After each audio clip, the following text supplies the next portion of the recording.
Ceci est un livre audio autogénéré par Google. Des mêmes auteurs. L'intégration économique maghrébine. Un destin obligé, l'Harmattan 2014. Pourquoi un ouvrage collectif, sur la construction, d'un Maghreb uni et des EMOCRATIQUE? Le Maghreb est la seule région du monde qui n'est pas intégrée, bien qu'elle soit la plus homogène du point de vue sociologique, linguistique et culturel. Les peuples de cette région ont témoigné et témoignent de leur attachement à l'Union. Les auteurs de cet ouvrage, par la diversité de leurs origines, la richesse de leur formation et leur parcours respectifs ont tenté d'aborder tous les aspects qui entourent la construction maghrébine. L'histoire, la sociologie, le droit, les institutions, les problèmes sociétaux, l'immigration et les aspirations de la jeunesse, la relation avec l'Union européenne, les réglementations commerciales et douanières et bien entendu l'économie et la monnaie. Les défis sont nombreux et les obstacles ne sont pas à négliger. L'irrationnel, l'archaïsme, la défense des privilèges, la non prise en compte des aspirations populaires sont les ingrédients d'un immobilisme anachronique à contre-courant de l'histoire. La mondialisation nous réserve de mauvaises surprises, et les ressources minières ont une fin. Il est dans l'intérêt de cette région de relancer son développement économique et social par la création d'une communauté économique maghrébine. Tel est l'objet de cet ouvrage collectif, coordonné par le professeur Camille Sari, expert financier, enseignant à la Sorbonne, et le professeur Abderrahmane Mebtoul, expert international en management stratégique, tous deux travaillant depuis de longues années sur le Maghreb. Il regroupe, et c'est une première, 22 experts et professeurs d'université, européens et maghrébins ayant la même volonté de dépasser les blocages en s'appuyant sur la société civile, en attendant que les dirigeants maghrébins se décident à placer l'intérêt de leur population au-dessus de toute autre considération. Nous souhaitons susciter un large débat productif au profit exclusif de l'intégration du Maghreb, pont entre l'Europe, l'Afrique et le Machrek, car d'importants enjeux géostratégiques se dessinent à l'horizon 2014-2020.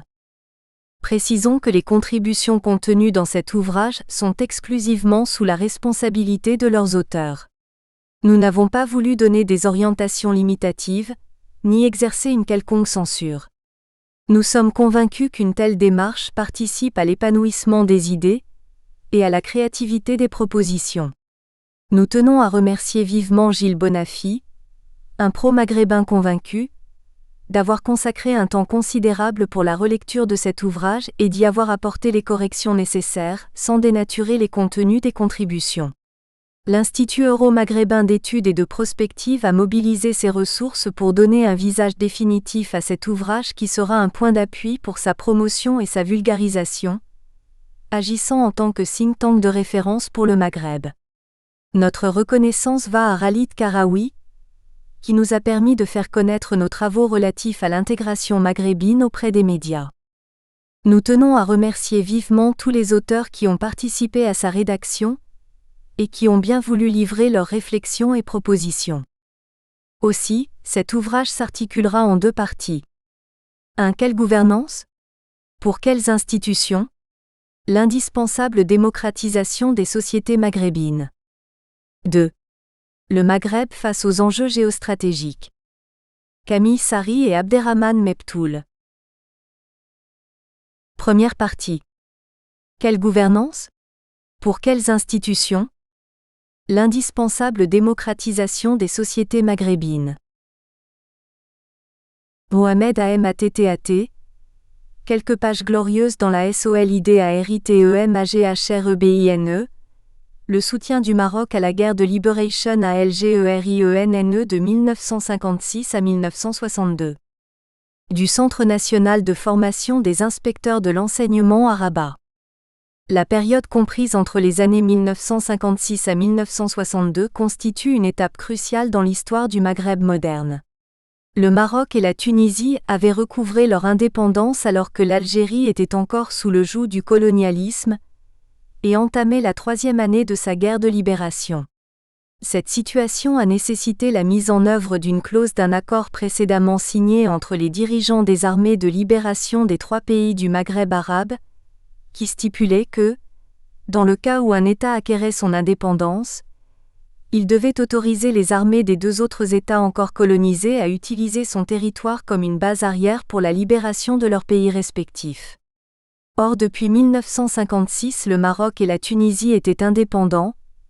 Il se devait donc d'aider à l'indépendance de l'Algérie en remplissant cette clause de l'accord. Bien que le Maroc dût, dès le début de son indépendance en 1956, faire face à plusieurs contraintes comme la volonté de consolider son indépendance et de reconstruire les piliers de l'État, que les forces militaires françaises et espagnoles fussent encore stationnées sur ses terres et qu'une partie importante de son administration et de son économie fût encore sous le contrôle de ces deux puissances, il n'a pas hésité à s'engager fortement dans la guerre de libération algérienne politiquement, diplomatiquement et militairement.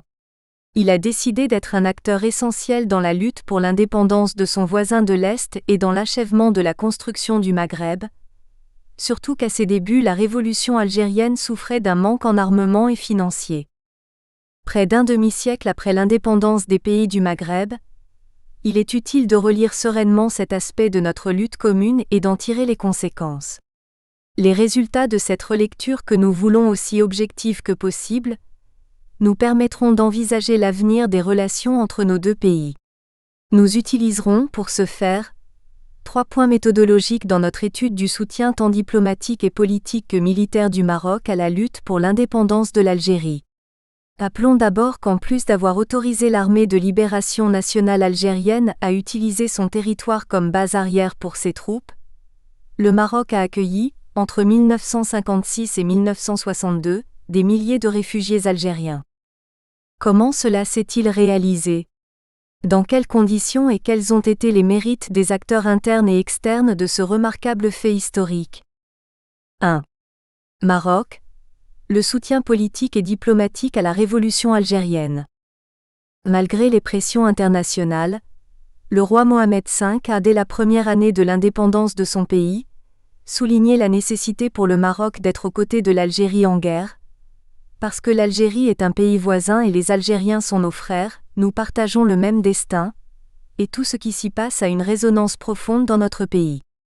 Ainsi, le 10 avril 1956 à Séville où s'était signée la fin du protectorat espagnol, le leader algérien Ahmed Ben Bella, après une entrevue que lui avait accordée le roi Mohamed V, a déclaré « Nous avons reçu l'assurance, de la part du roi, que la frontière avec le Maroc nous est ouverte à tout moment pour la circulation des hommes et des armes. » Le roi a même octroyé un passeport marocain au leader algérien au nom de Mustapha Malik et a autorisé la création de la première mission du Front de Libération Nationale à Rabat sous la responsabilité du cheikh Mohammad Khaireddine et l'ouverture d'autres bureaux à Oujda, Tétouan et Nador sous celle de Mohamed Boudiaf.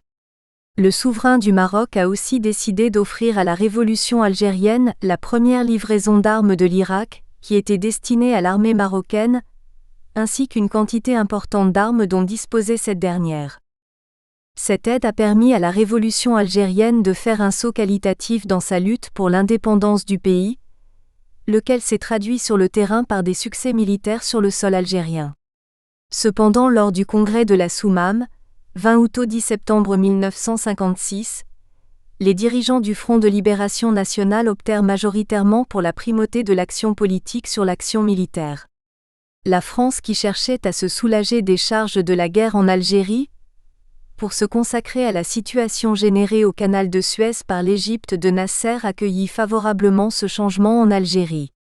C'est dans ce contexte et fort de l'appui de la Tunisie, que le roi du Maroc, en présence du prince héritier Moulay Hassan, qui avait multiplié les contacts avec le gouvernement de Paris, dans le but de les amener à un dialogue direct avec les dirigeants du Front de libération de l'Algérie pour résoudre la question, accueillit, le 20 octobre 1956, Mustapha Lachraf et aussi Naït Ahmed, représentants du FLN à l'étranger.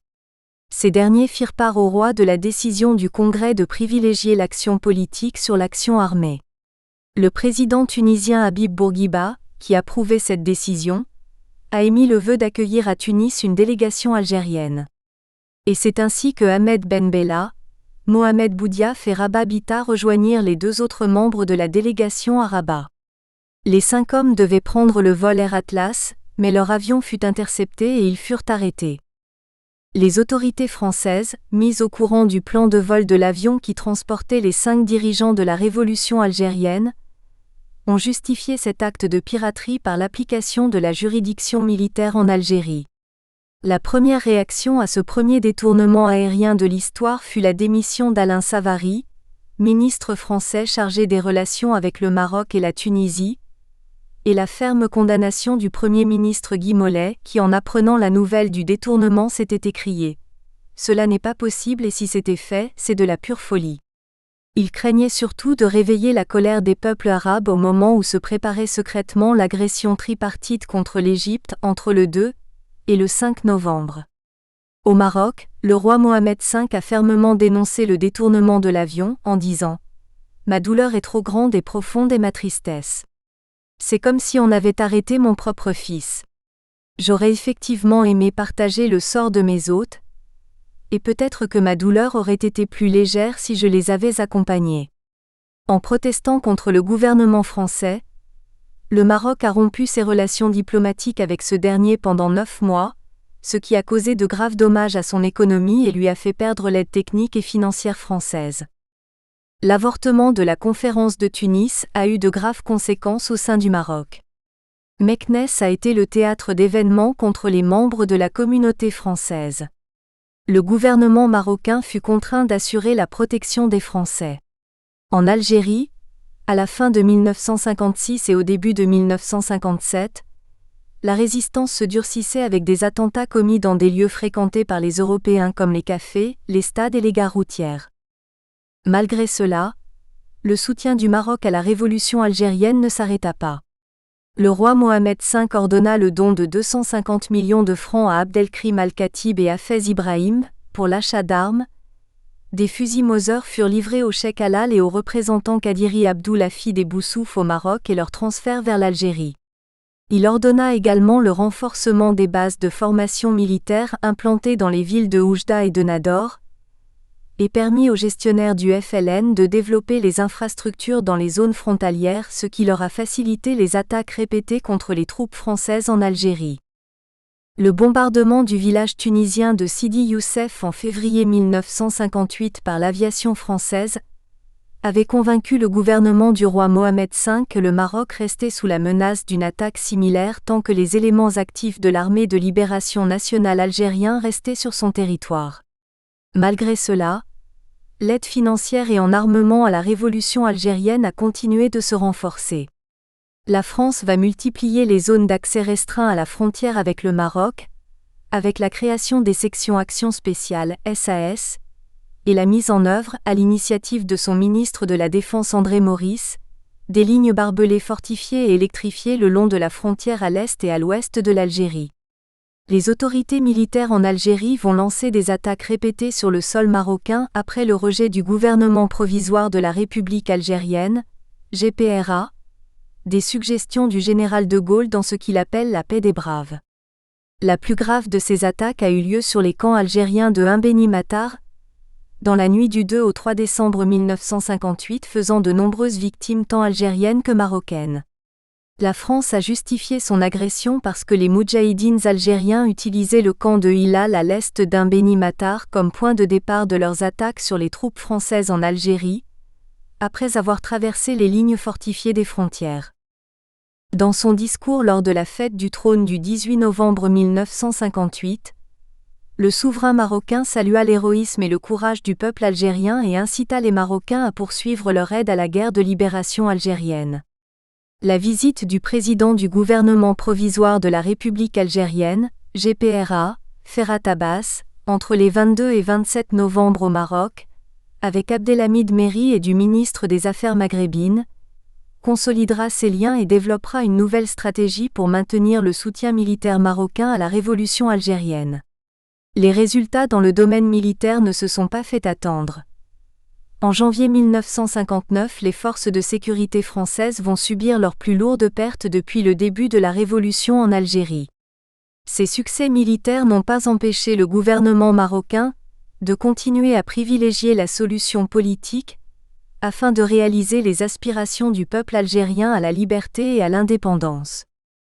C'est dans ce sens qu'il faut comprendre la seconde visite de Ferhat Abbas au Maroc en mai 1960 à la tête d'une importante délégation pour mener d'importantes négociations à Rabat, avec le gouvernement du roi Mohamed V allant dans le sens de la réglementation des relations entre les deux parties sur une base plus solide. Un protocole d'accord en 3 paragraphes divisé en 13 articles concernant les moyens de maintenir les limites et l'autorité du Front de libération nationale au Maroc, dans le cadre du respect de l'ordre public et la coopération pour faire face aux informateurs français et autres différentes procédures fut signé les 30 et 31 mai 1960. Cet accord dans les relations entre le gouvernement de Rabat et le gouvernement provisoire de la République d'Algérie, les nouvelles dispositions du général de Gaulle en décembre 1960, qui a abandonné l'idée de la réalisation des '. Une Algérie algérienne sans la participation du FLN, favorablement accueillie par la communauté internationale et la conférence de Casablanca en janvier 1961, consolide la tendance de la 15e session de l'Assemblée générale des Nations unies sur le droit du peuple algérien à l'indépendance sur la base de l'unité nationale et l'intégrité territoriale. L'accent mis sur le soutien au peuple algérien et la condamnation internationale de la poursuite de la guerre en Algérie a levé l'une des principales contraintes qui avait longtemps limité l'action gouvernementale marocaine. Ce qui a permis au Maroc d'agir avec une plus grande liberté de mouvement dans le règlement du problème algérien. Dans une allocution en février 1961, le général de Gaulle reconnut aux Algériens le droit à un État indépendant. Suite à ce discours, les contacts officiels entre les deux gouvernements français et algériens ont commencé et vont aboutir aux premières négociations à Évian dès le 20 mai 1961 jusqu'au processus de l'organisation d'un référendum sur l'indépendance. De toute évidence, l'aide marocaine politique et diplomatique à la révolution algérienne n'était pas seulement une action dictée par le voisinage, mais elle a été accompagnée d'autres formes de solidarité dont la plus remarquable fut d'autoriser l'ALN à utiliser le territoire marocain comme base arrière pour ses troupes. Comment s'est réalisé concrètement sur le terrain ce soutien? Quelles en ont été les formes? Et comment a-t-il évolué à partir de 1956 jusqu'à l'indépendance de l'Algérie? 2. Le Maroc et le soutien militaire de la révolution algérienne. Le Maroc oriental base arrière essentielle pendant la guerre de libération algérienne. La Wilaya V, qui était implantée dans la partie ouest de l'Algérie et qui couvrait au début de la guerre de libération algérienne plus d'un tiers de l'Algérie, a longtemps souffert de la dense présence militaire de par le fait que les plus grandes bases militaires françaises étaient situées sur son territoire. Cette Wilaya, située sur un espace ouvert et bien surveillé, contraignait l'armée de libération nationale à se retirer vers la frontière algéro-marocaine de la mer au désert. Peu à peu, elle établit ses bases militaires sur la zone orientale du Maroc, avant d'y installer le siège de son QG puis celui de l'armée de libération nationale après l'indépendance du Maroc, sous la supervision de la haute direction de l'armée de libération nationale établie, elle, en Tunisie. Selon les rapports de l'armée française, le Maroc oriental de la Méditerranée à Figuig était devenu une extension de la 5e Wilaya et Oujda, le PC de l'ALN sous l'autorité d'Abdelhafid Boussouf qui supervisait les camps d'entraînement des combattants de la résistance algérienne et leurs sites de déploiement. D'autres centres de commandement à Nador, Figuig et Bouarfa, ainsi que plusieurs hôpitaux, dont certains mobiles, mis à la disposition du FLN sont rattachés à cette wilaya. Les mêmes rapports indiquent l'existence d'une coopération étroite entre l'ALN et l'armée marocaine, dont les éléments contribuaient à la formation des soldats algériens en plusieurs points près de la frontière. Ainsi, il apparaît que la ville d'Oujda qui a occupé une position stratégique dans la révolution algérienne est devenue le centre névralgique de l'armée de libération nationale algérienne. Quelle a été la nature de l'organisation de l'ALN dans cette wilaya marocaine? 2.1. Organisation militaire de l'armée de libération nationale, sur le sol marocain. Depuis son implantation à Oujda, l'état-major de la Wilaya V a eu successivement les chefs suivants, Larbi Ben Mehdi, Abdelhafid Boussouf et à partir de 1959, Ouari Boumedienne qui avait pour mission la planification et l'organisation de la résistance algérienne sur le territoire marocain.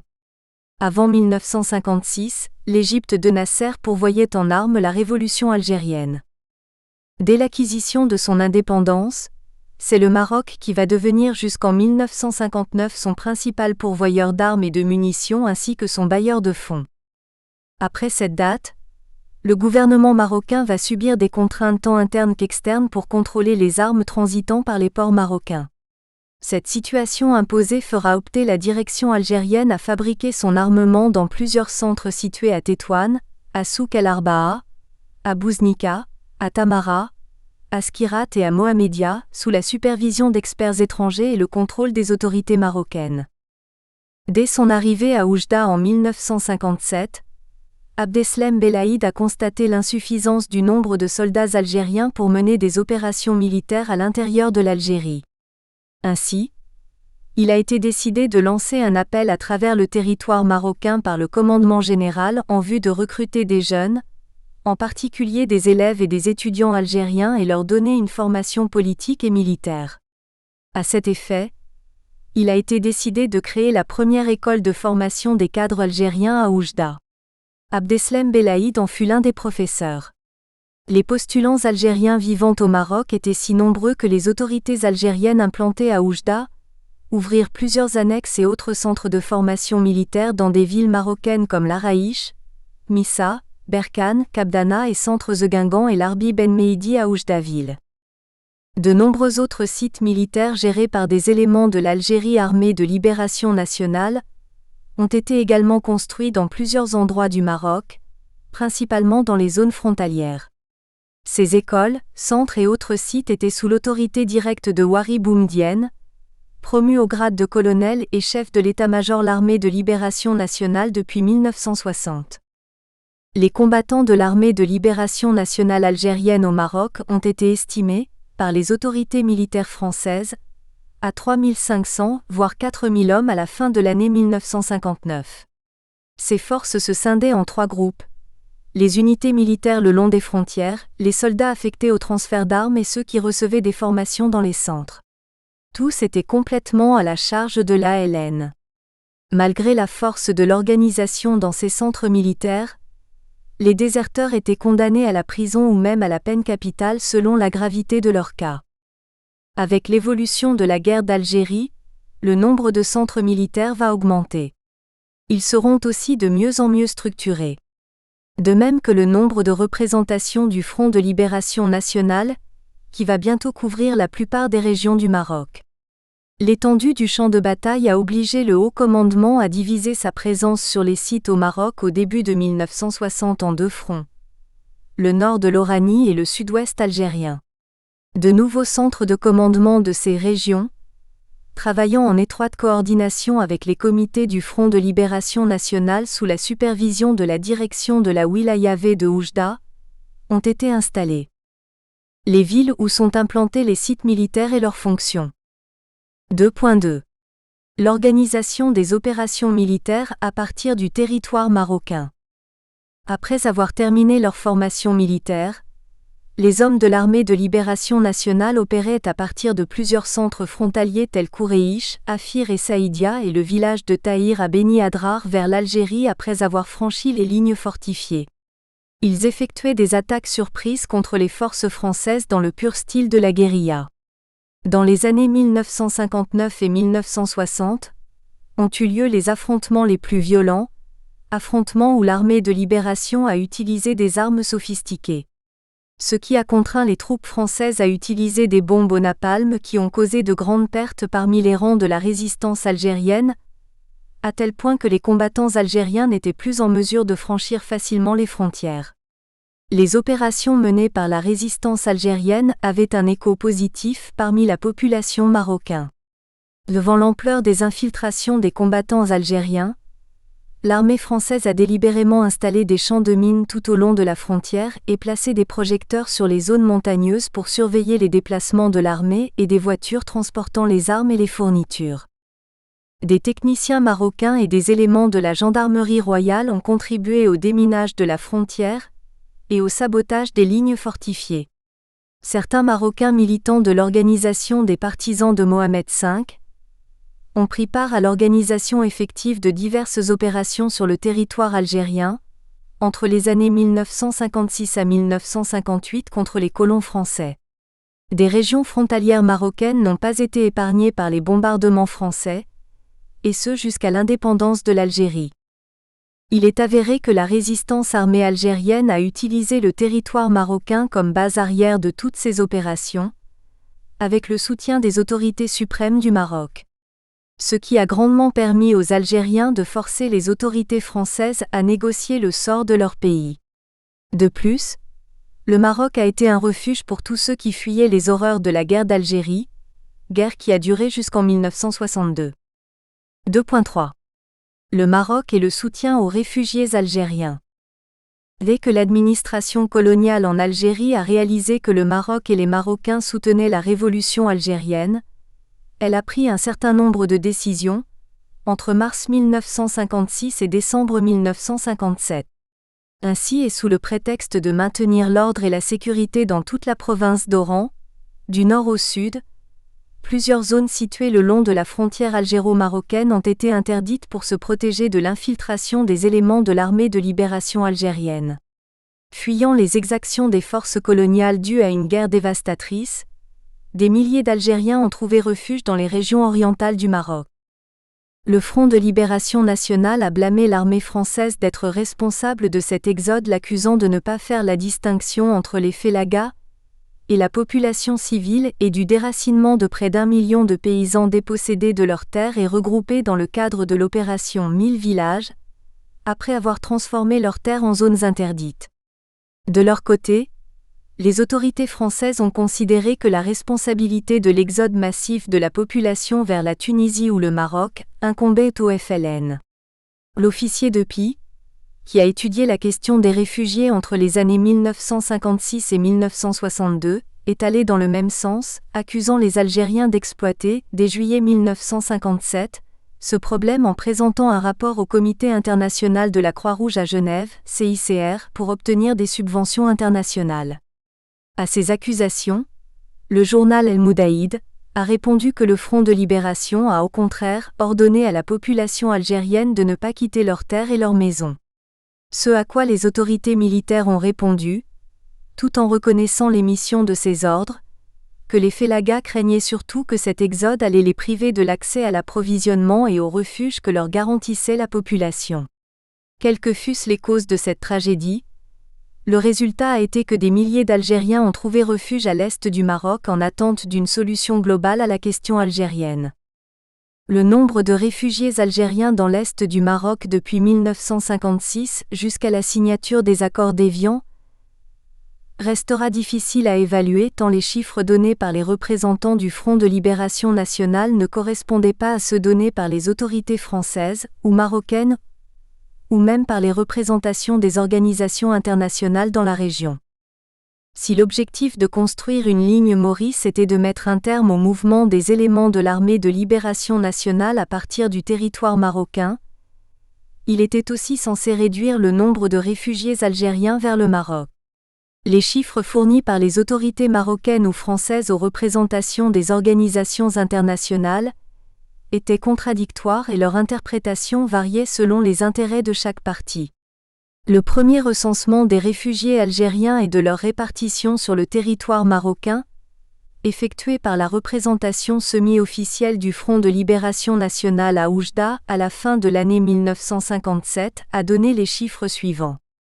Au moment où les services militaires français estimaient le nombre de réfugiés à environ 30 000, leur répartition était différente d'une région à l'autre de l'est du Maroc. Comme nous l'avons souligné, la direction de la Wilaya V à Oujda a recruté un certain nombre d'entre eux comme félagas, dans les rangs de l'armée de libération nationale et leur a donné la qualité de moudjahidine. 2 mois plus tard, en mars 1958, les organisations de la Croix-Rouge LSCR ont estimé que les réfugiés étaient près de 59 000 répartis comme suit. 40% d'enfants, 40% de femmes et 20% d'hommes. Ces derniers chiffres sont jugés plus crédibles selon les observateurs. Même l'officier de Pie a reconnu que ces chiffres étaient très proches de la vérité au début de 1958 tant qu'ils ne dépassaient pas les 60 000, d'autant plus que plusieurs centaines de personnes des tribus d'Ouled Nar de Sebdou et de Mayenne de Mecheria et Ain Sefra ont fui leur pays pour se réfugier à l'est du Maroc après l'allocution du roi Mohamed V tenue à Mamid Ghizlen. Les autorités marocaines, de leur côté, ont fourni le chiffre de 54 000 réfugiés algériens en mars 1958. La délégation de la Commission centrale des organismes de bienfaisance au Maroc a ensuite présenté, au courant de l'été 1958, de nouveaux chiffres supérieurs aux précédentes estimations, après avoir organisé une campagne pour les réfugiés entre le 8 janvier et le 31 mai avec la contribution du Comité international de la Croix-Rouge et diverses organisations commerciales et caritatives internationales. Les chiffres avoisinaient les 74 000 réfugiés, répartis pour la plupart sur le Maroc oriental.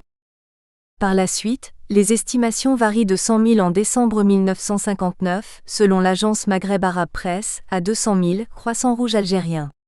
À la fin de 1961, les services de la Haute Commission pour les Nations Unies ont donné le chiffre de 131 533 réfugiés. Les autorités françaises ont estimé que ce chiffre était très exagéré. Malgré leur situation critique, les Marocains ont accueilli chaleureusement ces flux de réfugiés algériens. De 1956 jusqu'au début de 1957, les autorités marocaines ont autorisé les familles à héberger chez eux les Algériens et à partager avec eux nourriture et médicaments. Au début de 1957, les autorités marocaines vont internationaliser la question des réfugiés.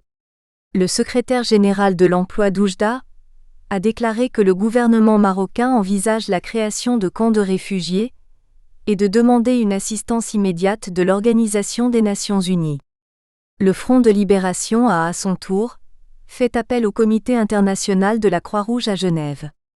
L'Association des organisations de la Croix-Rouge a lancé 2 appels internationaux, le premier le 10 décembre 1957 et le deuxième le 9 janvier 1958.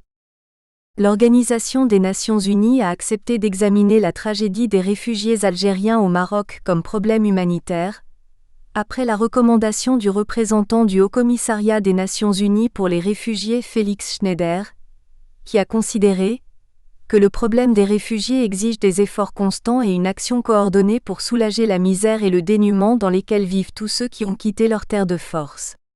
Mais les procédures réglementaires pour accélérer l'aide aux réfugiés ont été perturbées. Ainsi le Maroc a dû, seul, faire face aux problèmes d'hébergement, d'approvisionnement, et d'encadrement et de police dans les camps de réfugiés. L'inexpérience des autorités locales à traiter ces flux de personnes déplacées et en détresse a eu pour effet un début de détérioration des relations entre l'administration locale et les populations de réfugiés, mais le gouvernement marocain et le GPRA régleront temporairement ce problème. L'aide internationale tardant à venir, le FLN se tourna vers la Ligue arabe. Au mois d'avril 1958, le représentant du Haut-Commissariat des Nations Unies pour les réfugiés est arrivé à Rabat. Avec l'aide du gouvernement et du Croissant Rouge marocain, il va étudier les modalités des opérations de l'organisation et l'arrivée de l'approvisionnement international. À la fin du mois de mai, l'aide internationale a démarré dans le port de Casablanca d'où ont été acheminés des camions de produits de première nécessité et de vêtements destinés aux réfugiés répartis dans 25 centres situés à l'est et à Tafilalet au sud-est du Maroc. Le gouvernement de Paris a essayé de contribuer à la fourniture d'une assistance aux réfugiés, mais le gouvernement marocain et le gouvernement provisoire algérien ont refusé, étant donné que la France était responsable de ce désastre humanitaire. La presse arabe a comparé la situation des réfugiés algériens au Maroc à la situation des Palestiniens en Jordanie et en Syrie. Ce à quoi les autorités françaises ont répondu en affirmant que les réfugiés n'ont pas été expulsés et qu'ils pouvaient rentrer chez eux s'ils le voulaient. Les Français ont néanmoins réussi à fournir une assistance matérielle et en nature à la Haute Commission à Genève de novembre 1959 à la fin de la guerre en 1962, après avoir vainement tenté d'encourager les Algériens à rentrer chez eux à travers des programmes radiodiffusés en arabe, en français, en arabe algérien et des tracts lancés à partir d'avions sur les camps de réfugiés à l'est du Maroc. À partir de 1960, le niveau de vie des réfugiés, alimentation et santé, s'est peu à peu amélioré jusqu'à devenir meilleur que celui dans lequel se trouvait la grande majorité des Marocains vivant dans l'est du pays. L'aide alimentaire de divers pays et des organisations internationales ainsi que le travail de certaines des personnes dans le secteur de l'agriculture dans les plaines de Beni Zenasson leur a permis d'atteindre une consommation de plus de 2300 calories par jour. Le niveau sanitaire aussi s'est amélioré grâce aux efforts fournis par les équipes de médecins et d'infirmières de la Croix-Rouge internationale et du Croissant-Rouge marocain. Des centres hospitaliers mobiles rendaient visite aux patients dans les camps et leur fournissaient suffisamment de médicaments. Il faut noter d'autre part que le représentant du Haut-Commissariat des Nations Unies pour les réfugiés Félix Schneider, après une visite d'inspection l'été 1961 dans des camps à l'est du Maroc, s'était félicité de la situation des réfugiés tant du point de vue du logement et que de celui de la propreté. Il a salué les efforts du Maroc dans ce domaine, d'autant plus que les enfants de réfugiés ont été autorisés à entrer dans les écoles marocaines. Le Maroc n'a pas cessé de se préoccuper des réfugiés algériens jusqu'à la formation du comité international dans la ville de Oujda, fin avril 1962, chargé de rapatrier les réfugiés algériens dans leur pays comme le stipulaient les accords d'Évian. La solidarité du Maroc avec l'Algérie au cours de la période comprise entre les années 1956 à 1962 est à considérer comme un choix stratégique pour atteindre l'objectif fondamental d'une libération complète du reste des pays du Maghreb et de se lancer dans la construction de l'unité maghrébine.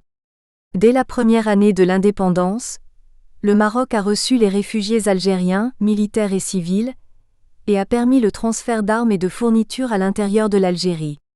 Comme il a accepté l'utilisation de son territoire comme base arrière de la résistance algérienne.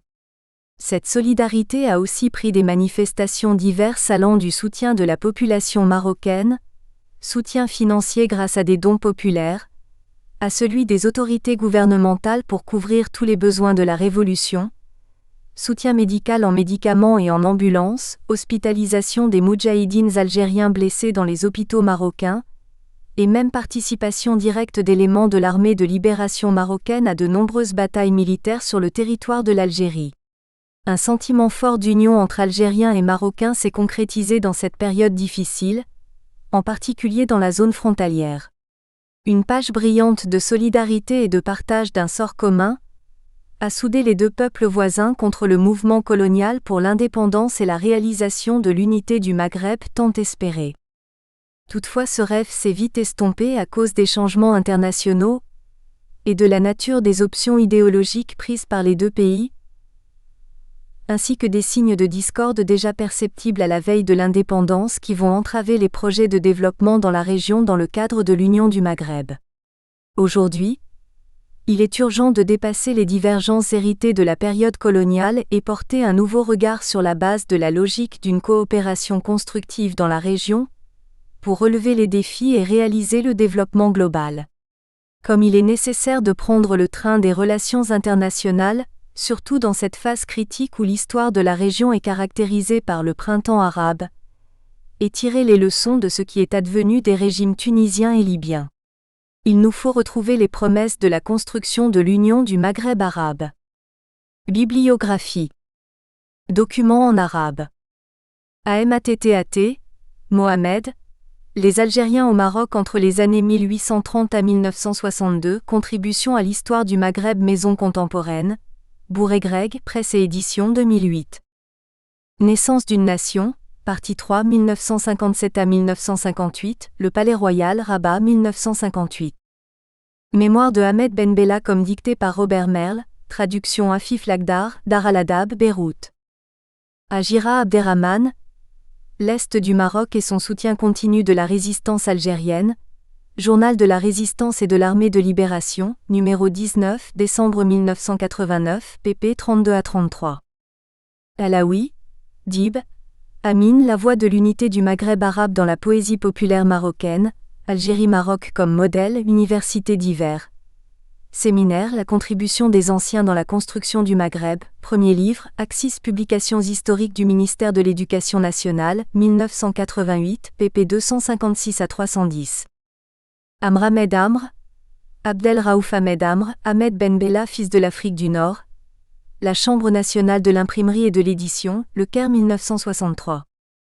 Bulletin d'information sur l'Algérie combattante. Le Front de libération nationale de l'Algérie, le ministère de l'Information et du Journalisme, Rabat, numéro spécial, décembre 1958. Elouardigui Abdoul Rahim, Les secrets du Maroc indépendant, 1956 à 1961. Première édition Les Nouvelles Editions, Rabat, 1980. Journaux. Le journaliste de la semaine, le numéro 111 549e, le vendredi 26 mai 2000, page 1 et 9. Science le 24 octobre 1956. Science le 25 octobre 1956. Science, numéro 2924 le 10 mars 1958. Science, numéro 2931 le 17 mars 1958. Science, numéro 4068 26 août 1960. Science le 15 juin 1959. Documents en français. Journaux. El Moudjahid, numéro 87 du 16 janvier 1961. El Moudjahid, numéro 13 du 2 décembre 1957.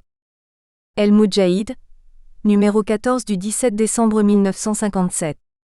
El Moudjahid, numéro 21 du 29 mars 1958. El Moudjahid, numéro 25 du 18 mai 1958. El Moudjahid, numéro 33 du 8 décembre 1958. El Moudjahid, numéro 44 du 14 juin 1959. El Moudjahid, numéro 55 du 16 novembre 1959. Ouvrage. Aït Ahmed, Hossein, La guerre et l'après-guerre, Les Editions de minuit, Paris 1964. Benoun, Mahfoud Ali Elkens, Le hasard et l'histoire, entretien avec Belaïd Abdeslam, tome 1 et Nag, Alger 1990. Cabinet civil, CC. Délégation générale du gouvernement en Algérie, DGGA. Attitude du Maroc à l'égard de la rébellion algérienne, période du 20 septembre 1958 au 1er janvier 1959, Alger 5 janvier 1959, D1, Alger ambassade, CADN. Cabinet militaire, du DGGA, implantation et activité du FLN et de l'ALN au Maroc. Période SE accent aigu P, 1958 au octobre 1959, Alger, 17 novembre 1959, 1h 1773 et Sachaté, Vincennes. Cabinet civil CC, au Commissariat de la République en Algérie, HCRA. Organisation du rapatriement des réfugiés algériens de Tunisie et du Maroc, avril-juin 1962, Alger, 13 juin 1962, 1h de 1983 et Sachaté, Vincennes. Depuis commandant. Note sur le problème de réfugiés algériens au Maroc oriental, mars 1956 au mai 1962, mémoire pour le CHEAM 1962. Grimaud, Nicole, La politique extérieure de l'Algérie 1962 à 1978, Editions Cartala, Paris 1984. Gantari, Mohamed, Organisation politico-administrative et militaire de la Révolution algérienne de 1954 à 1962, tome 2, OPU, Alger 2000. Arbi, Mohamed, Le FLN Mirage et réalité des origines à la prise du pouvoir, Editions Jeune Afrique, Paris 1980. Khalifa, Laroussi, Manuel du militant algérien, 2 tomes, La Cité éditeur, Lausanne 1962. Lebjaoui, Mohamed, Vérité sur la révolution algérienne, Gallimard, Paris, 1970. Le Monde, 26 janvier 1959. Organisation générale, locale, base et camp du FLN au Maroc, 1956 à 1958, 1H1772, SHAT. Rivet, Daniel Le Maghreb à l'épreuve de la colonisation, ed. Hachette Littérature, Paris, 2002. La semaine en Algérie du 8 novembre 1959.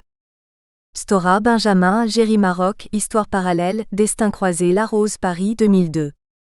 Pervillé, Guy, Le terrorisme dans la guerre de l'Algérie 1954 à 1962, L'Algérie des Français, présentation par C.H. Robert.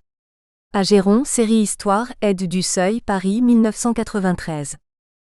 Teguilla, Mohamed, L'Algérie en guerre 1954 à 1962, OPU, Alger 1981. Tournou, Jean Raymond, secret d'État, Dien Bien Phu, les paras, l'Algérie, l'affaire Ben Bella, Suez, la Gagoule, le 13 mai, De Gaulle au pouvoir, plomb Paris 1960.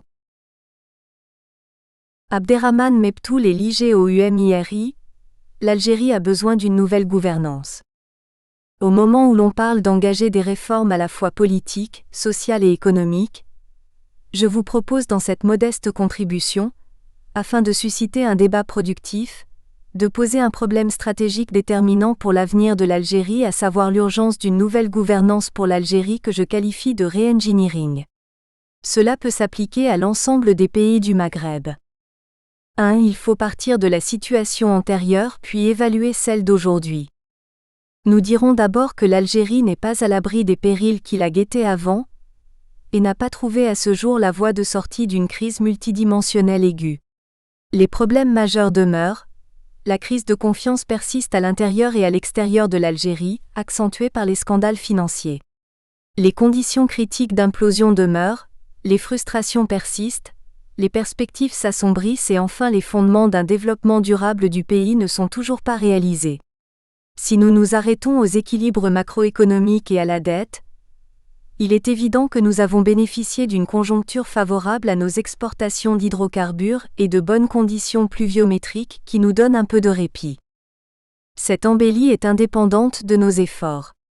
La manne pétrolière a permis à l'Algérie d'effacer une énorme dette de consommation anarchique et d'engager des dépenses d'infrastructures jamais égalées. C'est un acquis pour le pays, peut-on dire sans conteste, comme le programme d'industrialisation tous azimuts des années 70 qui aurait dû permettre à l'Algérie de sortir du sous-développement. Que sont devenues ces usines clés en main et tous ces complexes intégrés ?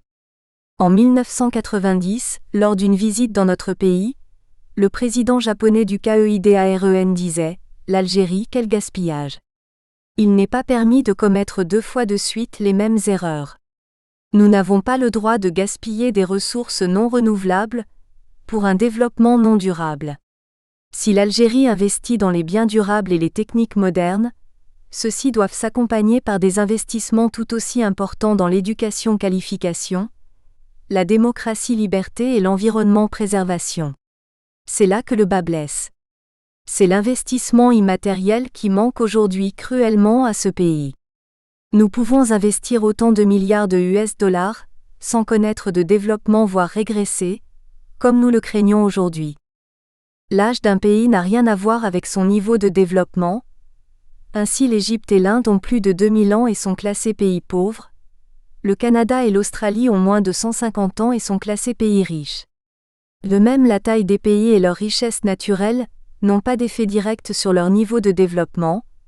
À l'instar du Japon, petite île sans ressources naturelles mais véritable usine flottante, et de la Suisse, sans culture de cacao, qui produit le meilleur chocolat et tire sa richesse de sa stabilité et son sérieux. On construit une économie d'abord sur les valeurs morales d'une société, l'éducation civique, le code de l'honneur, le patriotisme authentique, la tolérance, la discipline, la rigueur, la performance, le sens du devoir, l'ordre de mérite, la loyauté, le goût de l'effort, la promotion sociale, la déontologie, la connaissance, le sens de la responsabilité, le challenge, la citoyenneté, l'honneur, la solidarité, la famille, la patrie. Quand comprendrons-nous que la structure des sociétés modernes et puissantes qui dominent le monde, s'est bâtie d'abord sur des valeurs et une morale, qu'ils appellent les valeurs et principes universels. Nous devons impérativement recomposer nos valeurs et nos principes, pour reconstruire une société algérienne moderne et ouverte à la culture et au développement économique, technique et social. 2. Quelles sont les actions urgentes pour mener l'Algérie vers une sortie de crise ? En quelques mots, c'est d'abord œuvrer pour bâtir une démocratie dynamique assise sur une justice indépendante, compétente et diligente. C'est ensuite sortir d'un système de gouvernance archaïque pour un système participatif, et qui appelle aux compétences algériennes locales et celles établies à l'étranger. C'est en d'autres termes, donner aux Algériens l'envie de construire ensemble leur pays et d'y vivre dignement et harmonieusement. C'est enfin, rétablir la confiance entre les citoyens et les institutions de la République, préserver les libertés individuelles et consolider la cohésion sociale. C'est simple de le dire mais très difficile à faire, et cela reste néanmoins l'apanage des sociétés avancées. Tant de questions nous interpellent aujourd'hui. Comment freiner la dégradation de notre santé publique et de notre système éducatif? Est-ce normal que nous soyons encore en 2011 contraints d'acheter des médicaments à l'étranger, tandis que nos éminents médecins spécialistes s'exilent à l'étranger? Même chose pour l'éducation. Quand allons-nous arrêter la baisse du niveau de notre baccalauréat et de nos diplômes universitaires? Pourquoi les classes mathématiques élémentaires sont-elles désertées? Pourquoi les diplômes et la compétition ne suscitent plus aucun engouement à nos étudiants? Il est clair que notre système de santé publique se dégrade continuellement, et notre système éducatif est laminé, débridé et il est urgent de les réformer tous deux, entièrement et profondément. Somme toute, l'Algérie reste un énorme chantier sociétal et toute sortie de crise doit s'inscrire dans un programme de réformes structurelles profondes. Le développement d'une nation est de fait horizontal, et ses disparités régionales limitées. Pour mon pays, je mettrai l'accent sur l'agriculture qui souffre d'un archaïsme déroutant. Il ne s'agit pas seulement d'injecter des subventions et soutenir les prix de certains produits jugés stratégiques. C'est du saupoudrage qui ne mène pas loin. La réalité est tout autre. Il faut visiter l'Inde, le Brésil, la Chine, l'Argentine, le Vietnam et les États-Unis pour comprendre les enjeux de l'agrobusiness. Tous ces pays nous vendent les denrées que nous ne produisons pas, et eux ont depuis longtemps placé la production agricole au centre de leur développement économique.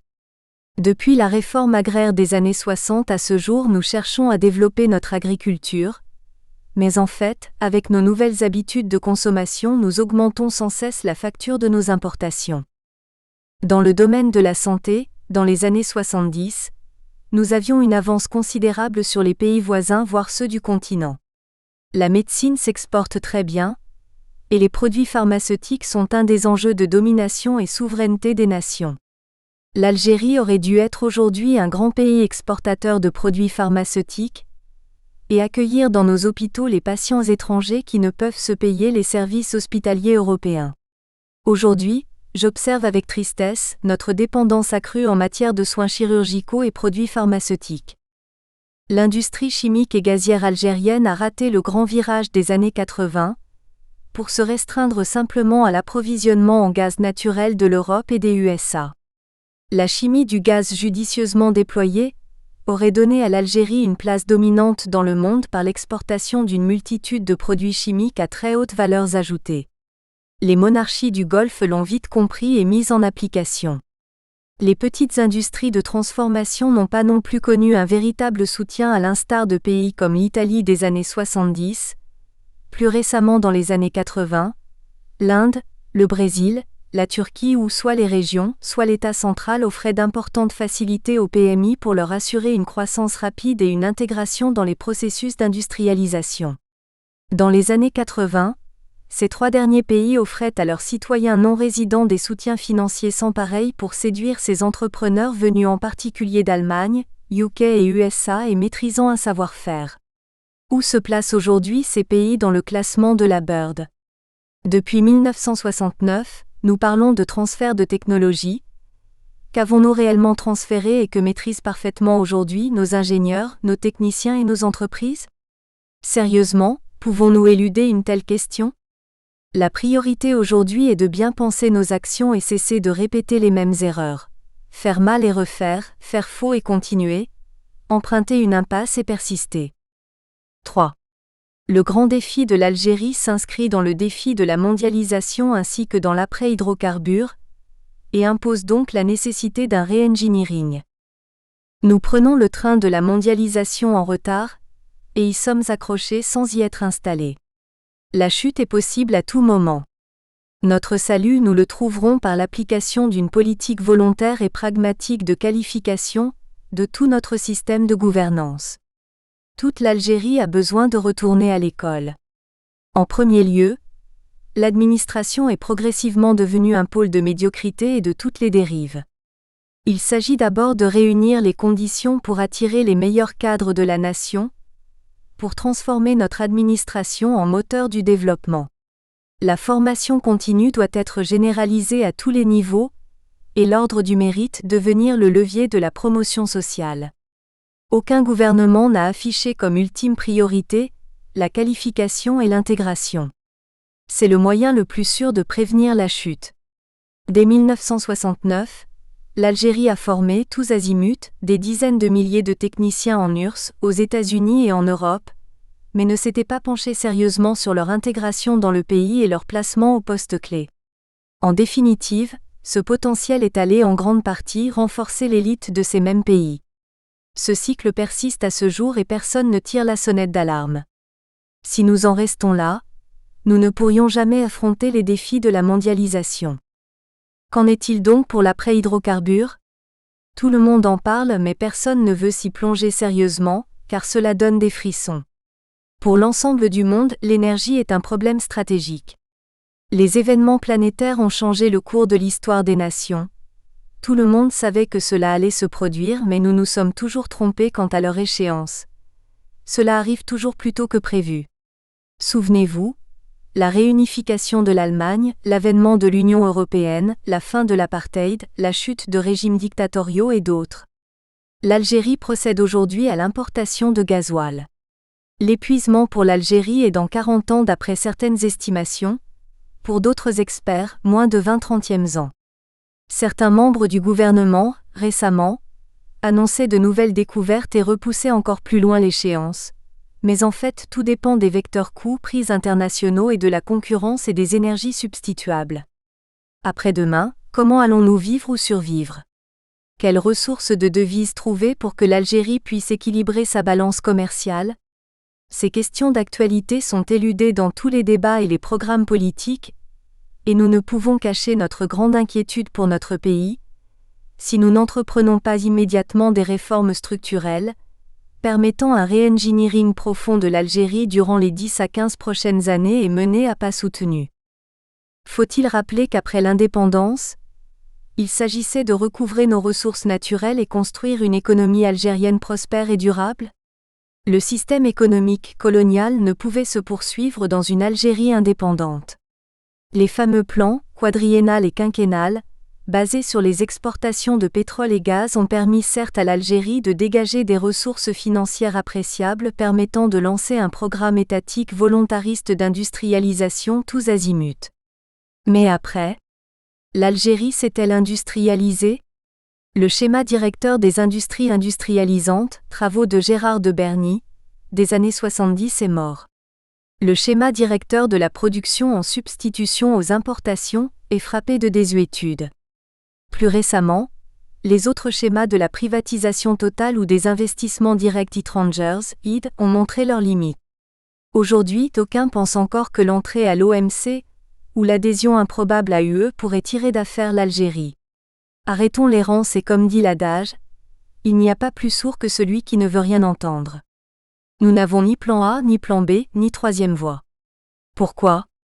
Tout simplement parce que nous ne changeons pas de système. L'Algérie économique et sociale est à repenser comme après l'indépendance. Nous ne pouvons pas continuer avec le système des années 70. Le re-engineering est une notion du BCG, Boston Consulting Group, qui préconise pour les sociétés qui n'ont pas su se transformer dans la continuité face aux changements extérieurs de faire une mue franche, totale et dans des délais limités ou disparaître. L'observation de 4 pays, l'Inde, le Brésil, la Corée et la RP de Chine nous a permis de mettre en équation les fondements du développement de l'activité industrielle dans ces pays nouvellement développés. Formation Education FE, bonne gouvernance BG, partenariat public-privé PPP, veille technologique VT, implication des non-résidents INR, niche d'excellence NE, sous-traitance internationale STI. Nous pouvons ainsi bâtir pour l'Algérie une matrice avec nos données spécifiques, FE, BG, PPP, VT, INR, NE, STI, et produire un master plan associant les principaux pôles économiques qui puissent engager notre pays dans une dynamique de développement accumulation technologique par objectif. C'est ainsi qu'on pourrait enfin entrevoir l'esquisse réelle de l'Algérie de l'après-hydrocarbures. L'Algérie est actuellement dans une situation critique, il ne faut plus attendre sinon il sera trop tard. 4.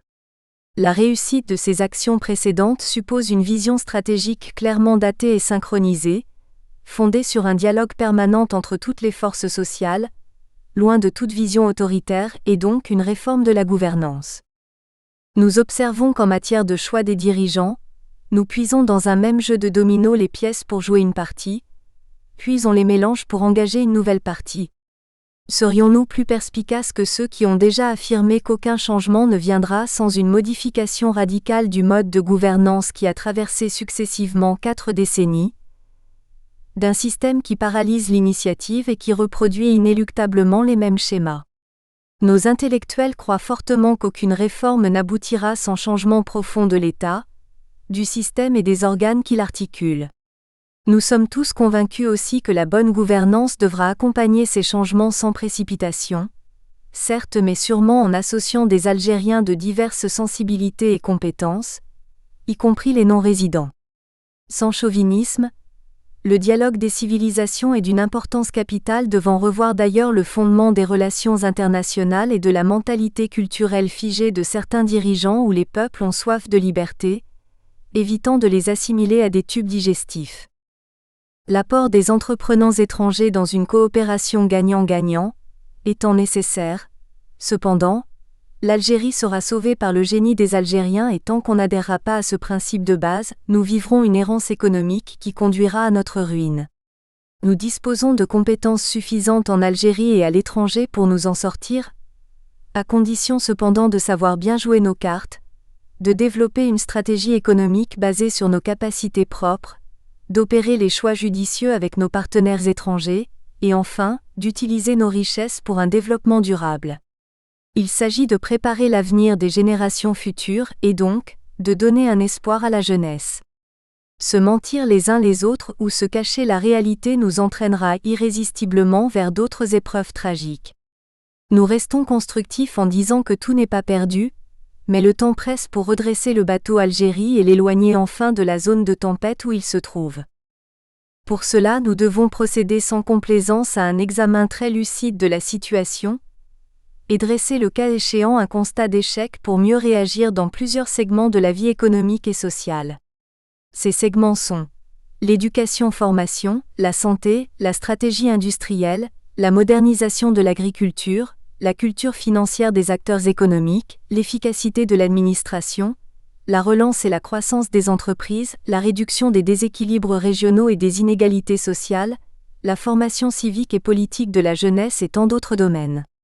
Nous croyons que le peuple algérien a d'énormes ressources en lui-même et serait capable de réagir à l'instar d'autres peuples d'Asie ou d'Europe de l'Est, qui ont su conjuguer la modernité, l'émancipation par le travail et la mise à niveau mais souvent après un changement radical de type de gouvernance. Nous osons imaginer une Algérie où les nouvelles générations vivraient confiantes et heureuses dans leur pays, et où nous assisterons à un retour volontaire progressif des cadres expatriés. Pour finir, nous retenons ce que nous a dit un ancien ambassadeur accrédité en Algérie. « Savez-vous, monsieur, ce que j'envie le plus à votre pays ? Non, ce n'est pas vos ressources énergétiques, mais vos ressources humaines. » Cela dit, nous ne pouvons qu'y croire. Kamel Al-Ellem-Al-Serach, REALITES politique et ECONOMIQUES, du POSTCONFLIT libyen. Biographie. Kamel Al-Ellem-Al-Serach est un professeur de sciences politiques à l'université de Tripoli. Il a obtenu un magistère de l'université d'Exeter, Angleterre en 1985, et un doctorat de la faculté de droit et de sciences économiques de l'université de Limoges, en France en 2004. Il a été doyen de la faculté de l'économie et de sciences politiques à Gariane, puis doyen de l'université de Nasser, Tripoli, Libye. Il a enseigné dans plusieurs universités et instituts libyens. Il a été ambassadeur de Libye à Djibouti, de 1993 à 2000.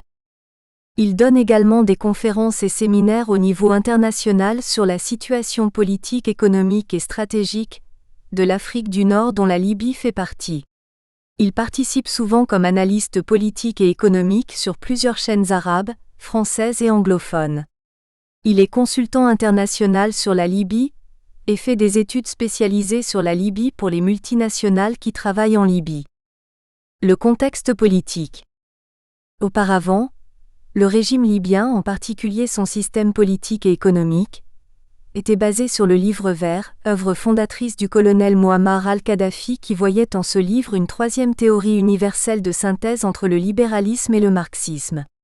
C'était en 1975, 6 ans à la suite du coup d'État de 1969 qui avait déposé le roi Idriss Ier. Le colonel Kadhafi s'était inspiré de la couverture du Petit Livre rouge du président Mao pour lancer le sien.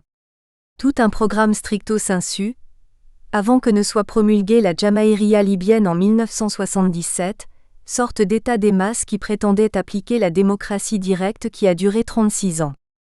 En dépit du chaos qui s'est instauré en Libye depuis la révolte populaire de 17 février 2011, des élections vont tout de même avoir lieu. Tout d'abord au niveau local, pour la désignation des municipalités. Celles-ci vont se dérouler dans l'anarchie la plus totale. Puis au niveau national. Des élections auront lieu pour la désignation d'une assemblée constituante. Celles-ci seront organisées et supervisées cette fois-ci par les autorités. In fine, ce sont les très nombreux indépendants élus et les frères musulmans pourtant minoritaires qui vont mener le jeu à l'Assemblée, notamment lors de l'élection d'un nouveau Premier ministre que cette nouvelle Assemblée devra élire. En janvier 2012, 3 mois après la mort Kadhafi, 20 octobre 2011, et des premières hostilités déclenchées par le mouvement des Amazighs qui réclament une reconnaissance de leur identité, la tension est vite montée d'un cran en Libye. La jeunesse des milices gangs et des islamistes en Libye. Ces éléments diffus évoluant aujourd'hui en Libye ne sont en aucune façon des éléments post-révolutionnaires, nés spontanément lors de la révolte. Ils préexistaient en Libye, bien avant la révolte de 2011. Ceci explique la grande difficulté à les déraciner. Les gangs sont ainsi apparus au début des années 1990, période de l'embargo, au cours desquelles la Libye est en pleine déliquescence et où Kadhafi décide de la quasi-disparition des comités révolutionnaires, 1995, sorte de milice de l'ordre. Dans ce vide, ces gangs se sont engouffrés. Ils sont notamment composés de chômeurs à la dérive, dont le nombre explosera à la fin des années 2000, environ 30% de chômage fin 2010. Kadhafi réussira à les atomiser sans les faire pour autant disparaître. Même chose pour les islamistes. Leur toute première apparition date de 1951 avec les frères musulmans, lesquels avaient des connexions avec leurs frères d'Égypte. Beaucoup de dirigeants libyens actuels ont ainsi été aguerris en Égypte. C'est notamment le cas de Bachir al-Kaabti, le théologien des frères musulmans libyens, et de Mohamed Sawan, le chef de parti politique islamiste. En juillet 2012, celui-ci présentera son parti, le Parti de la Justice et de la Construction, PJC, aux élections de l'Assemblée constituante. Au début des années 1990, les mouvements islamistes explosent prenant ainsi le relais des comités révolutionnaires en désuétude.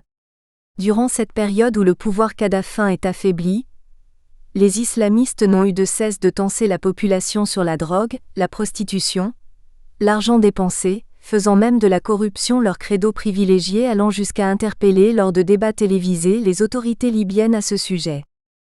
Malgré la répression menée par Kadhafi et qui à cette époque, faut-il le rappeler, touche essentiellement les islamistes, ils prennent pied. De nombreuses cellules se forment, notamment sous l'égide de Mohamed Ahmed Abou Nasser, le guide des frères musulmans en Libye. Des mouvements islamistes armés ont également surgi dans la société de Kadhafi. Issus de la guerre en Afghanistan, 1979, début des années 1980, ces vétérans soudainement sans mission sont revenus en Libye former des groupuscules. Tout comme les frères musulmans, leur nombre explose aussi durant les années 1990 au cours desquelles ils mènent une guerre de maquis contre Kadhafi.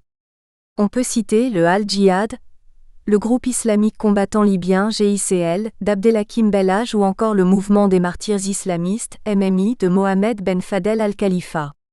Leur combat va se prolonger jusqu'au milieu des années 2000. Dans celui-ci, les frères musulmans leur prêtent main forte.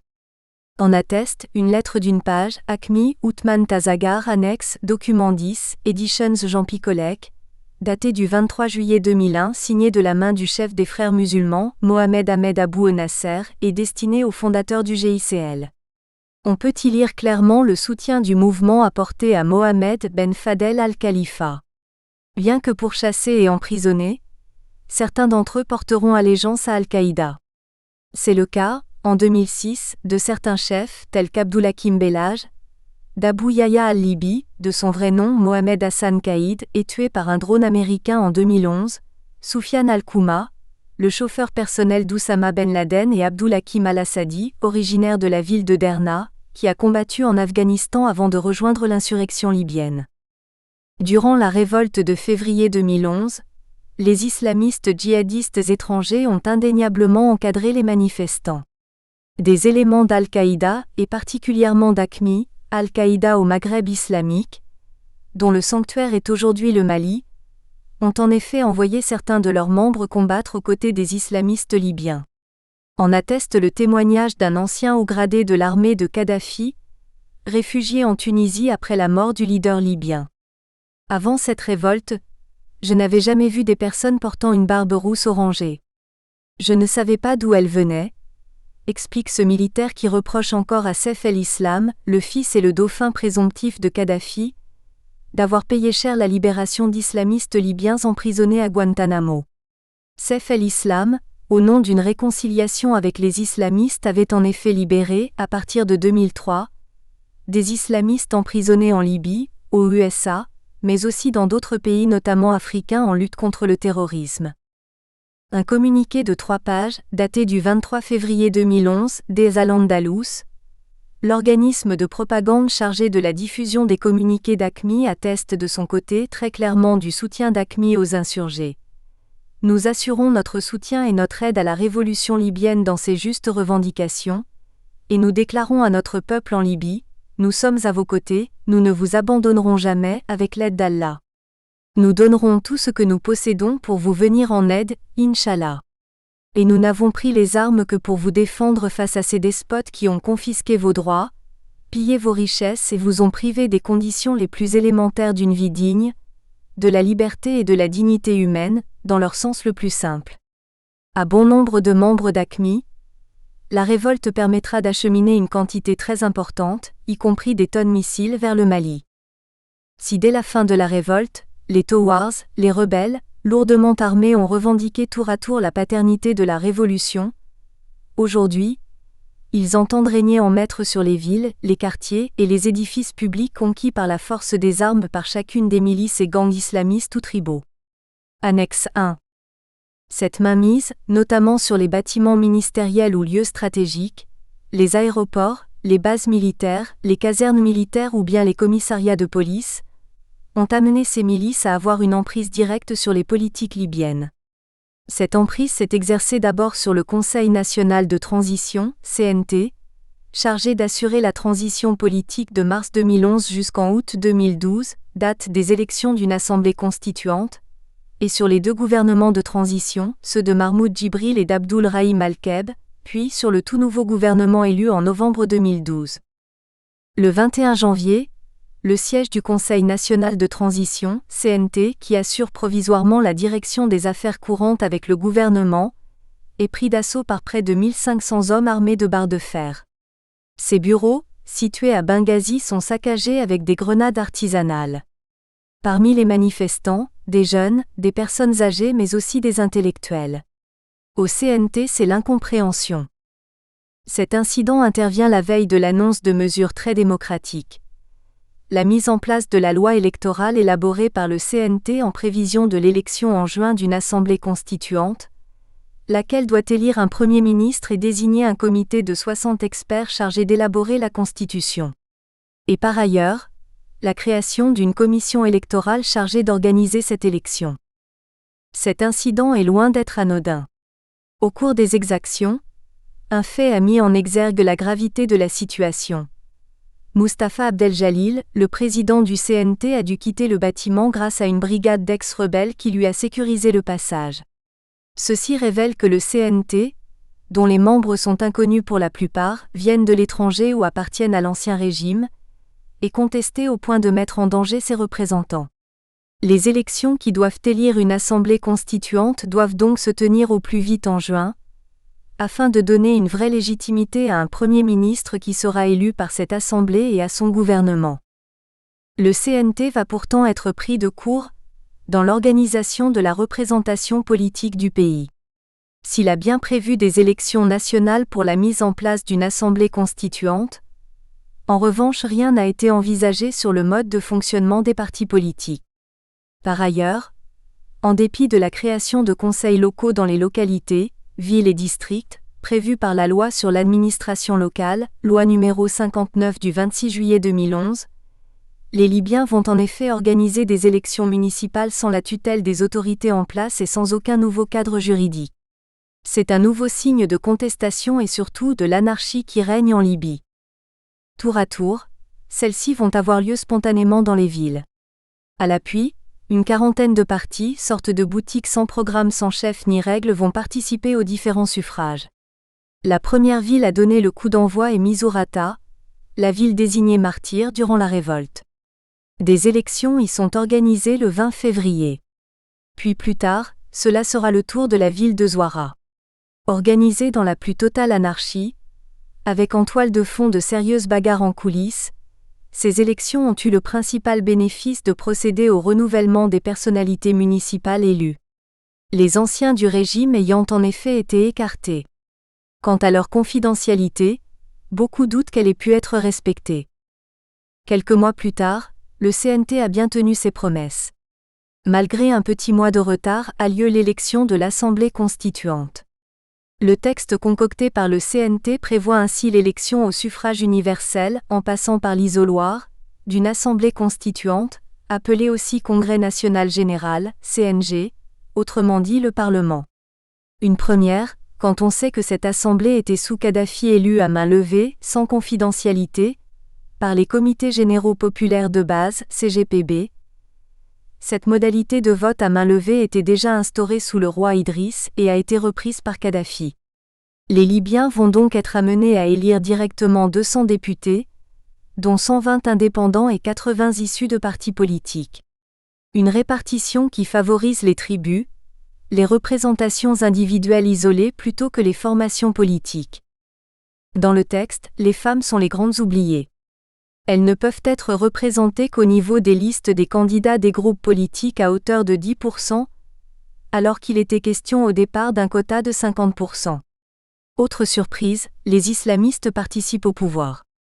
Le très islamisant Mostafa Abdel-Jalil, président du CNT et partisan de l'application exclusive de la charia en Libye, a tenu à les faire participer au scrutin.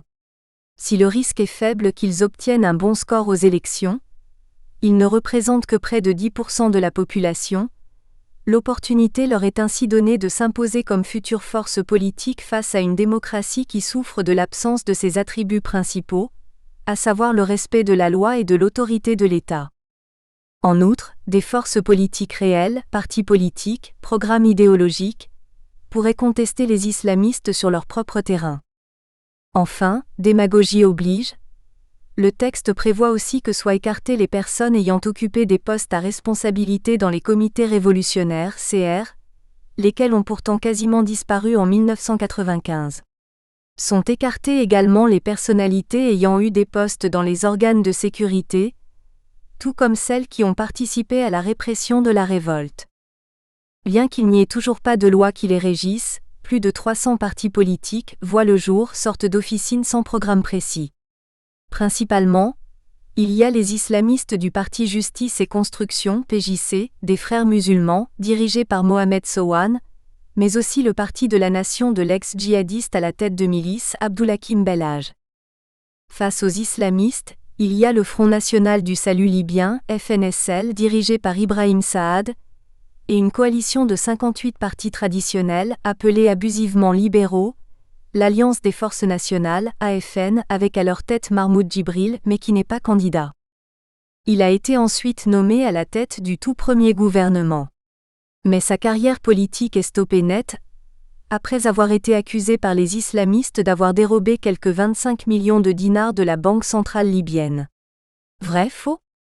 Quoi qu'il en soit, il a dû démissionner du gouvernement entraînant avec lui son équipe. On le retrouve peu de temps après à la tête d'une milice qu'il crée avec, dit-on, en Libye, un voyou de la pire espèce, Abdullah Naker, qu'il a aussitôt balayé sitôt les troupes recrutées. Finalement, La coalition des partis politiques gagnera 39 sièges, tandis que les Frères musulmans obtiennent 17 sièges et le FNLS 3 sièges. Le grand perdant est l'islamiste et ancien djihadiste Abdoulhakim Bellage qui n'obtient aucun siège. Le reste revient à des indépendants, soit au total 120 sièges. Parmi ces indépendants, on trouve des représentants de tribus, des personnalités fortement marquées par leur appartenance géographique Est, Ouest, Sud, mais aussi des personnalités fortement influencées par les Frères musulmans, et notamment par une de leurs figures, le grand mufti de Libye, Cheikh al-Sadiq al-Gharyani, l'homme lige de Cheikh al-Qaradawi, le chef spirituel des Frères musulmans installés au Qatar. Ce sont finalement les indépendants au gré de leur alliance qui feront la différence au Parlement, notamment dans l'élection à venir du Premier ministre. Ainsi, malgré le score obtenu, soit 36 sièges, la victoire des forces traditionnelles sera amère. Ils n'obtiendront pas la présidence de l'Assemblée constituante.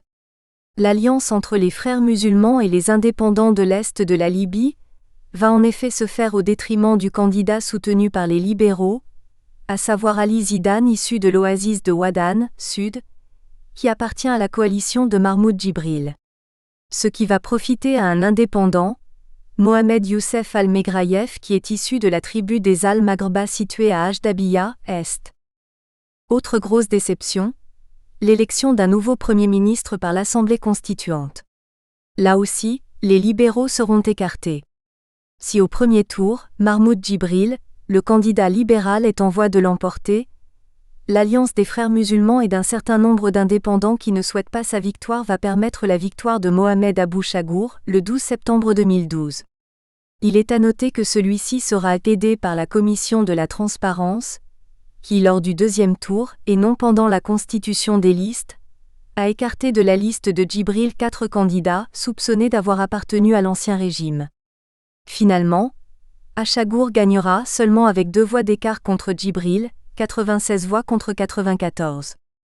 La défaite est on ne peut plus amère pour les libéraux. Mais la partie n'est pas terminée pour eux. Ils vont rebondir lors de l'élection d'un nouveau Premier ministre.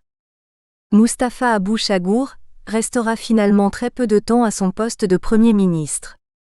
Il avait 25 jours à compter de son arrivée au pouvoir pour former un Conseil des ministres et le faire approuver par le Parlement. Ce délai s'est terminé, au moment même où les députés ont décidé de le renvoyer.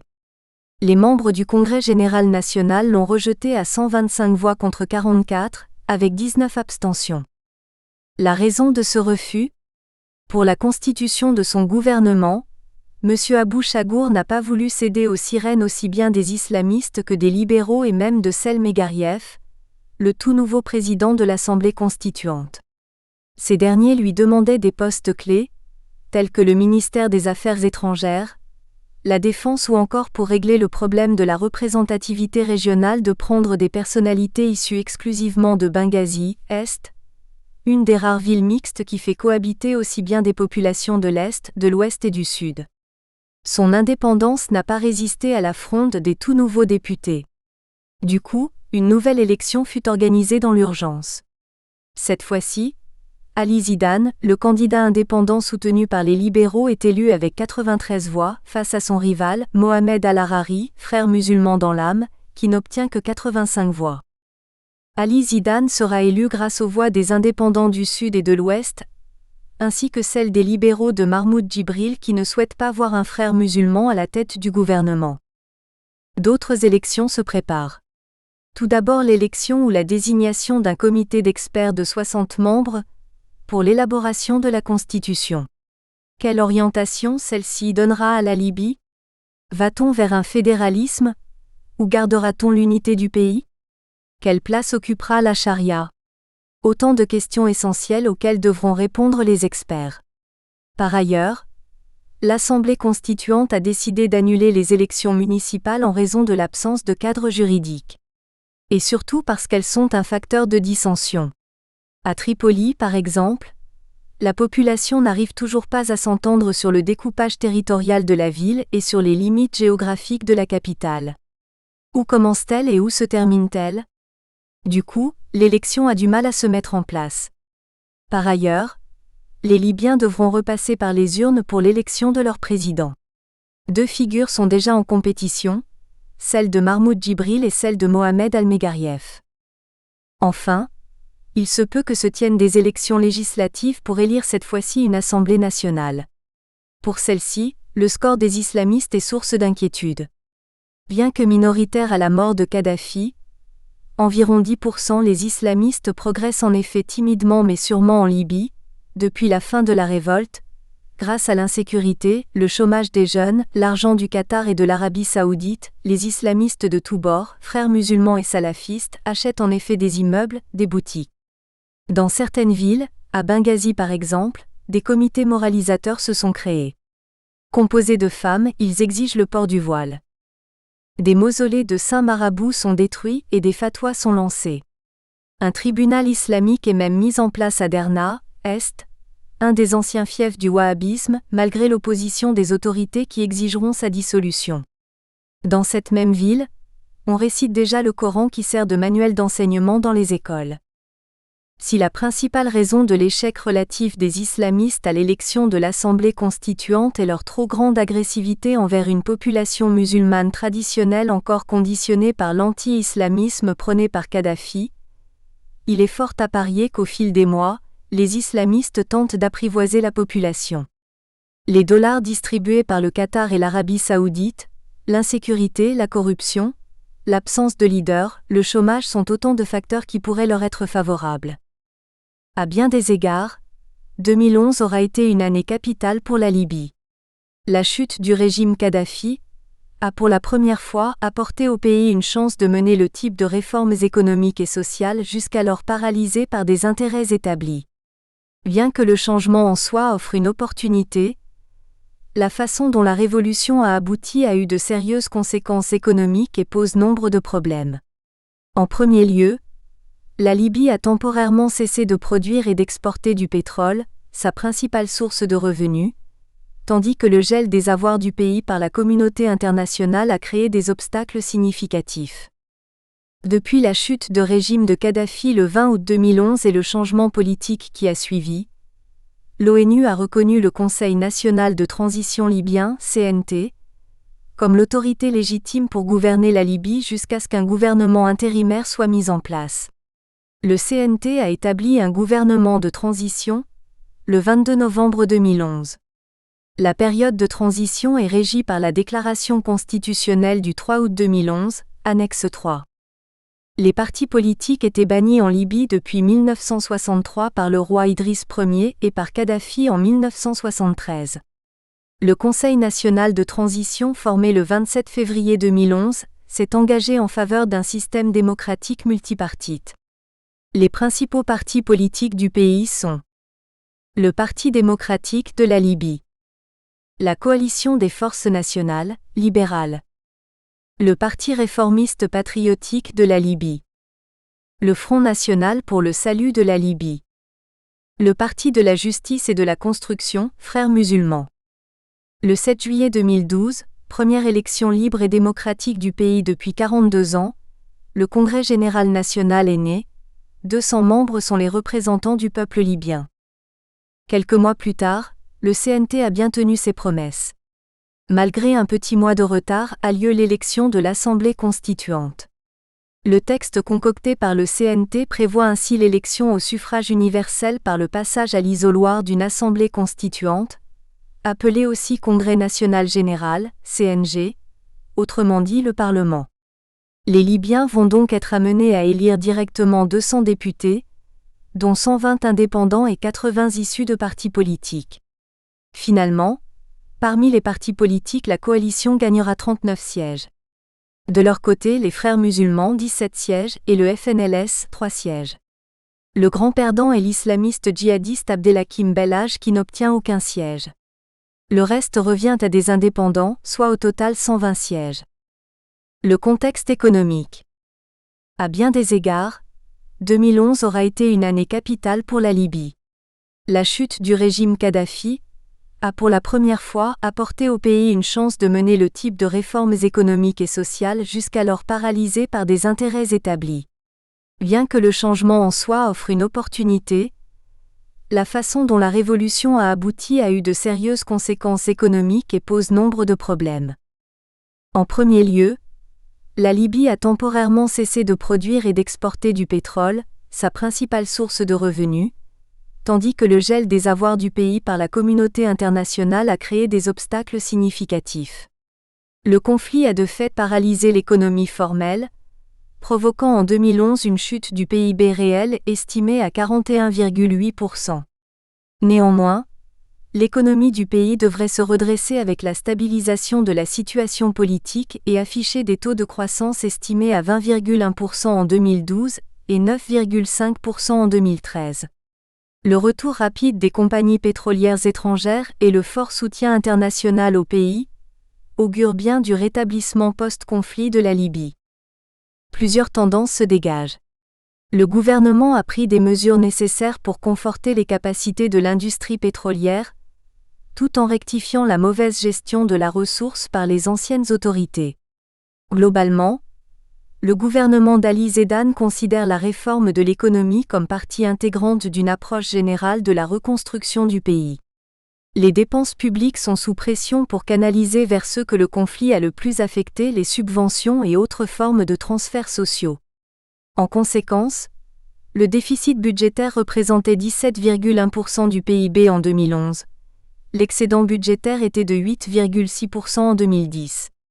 Le redressement intervint en 2012 avec un solde positif équivalent à 13,6% du PIB. Malgré les nombreux défis auxquels la Libye est confrontée en matière de gestion économique, de politique structurelle, d'inclusion sociale et de gouvernance, le pays est en mesure de faire de grands progrès dans ses efforts de reconstruction si le gouvernement intérimaire parvient à maintenir la sécurité et la stabilité dans le pays. L'économie de la Libye dépend principalement des revenus du secteur pétrolier qui compose la quasi-totalité des exportations et plus de la moitié du PIB. Le pays est le 4e producteur de pétrole du continent africain, doté de plus de 40% des réserves africaines et de 3% des réserves mondiales. La Libye est le 2e exportateur d'or noir d'Afrique. Le pétrole représente à lui seul un quart du PIB. Annexe 2. Le secteur de la construction est en plein essor, 30% du PIB, tant au niveau des particuliers que des grandes infrastructures publiques. Les autres industries du pays sont la transformation des aliments, le textile, les travaux d'artisanat et le ciment. Le secteur secondaire dans son ensemble contribue à 49,5% du PIB et emploie 30,6% de la population active. L'agriculture emploie 10,8% de la population active et représente 3,1% du PIB. Le pays produit principalement du blé, de l'orge, des olives, des dattes, des agrumes, des légumes, des arachides, du soja et pratique l'élevage de bétail. Cependant, des conditions climatiques arides et des sols pauvres limitent sévèrement la production. La croissance de la population a causé ces dernières années une hausse importante de la consommation alimentaire. Ainsi, 90% des produits alimentaires consommés en Libye sont importés. Les indicateurs économiques. Le conflit a lourdement affecté l'économie libyenne. En 2011, le PIB s'est contracté de plus de 60%, avec des pertes estimées à plus de 30 milliards d'euros.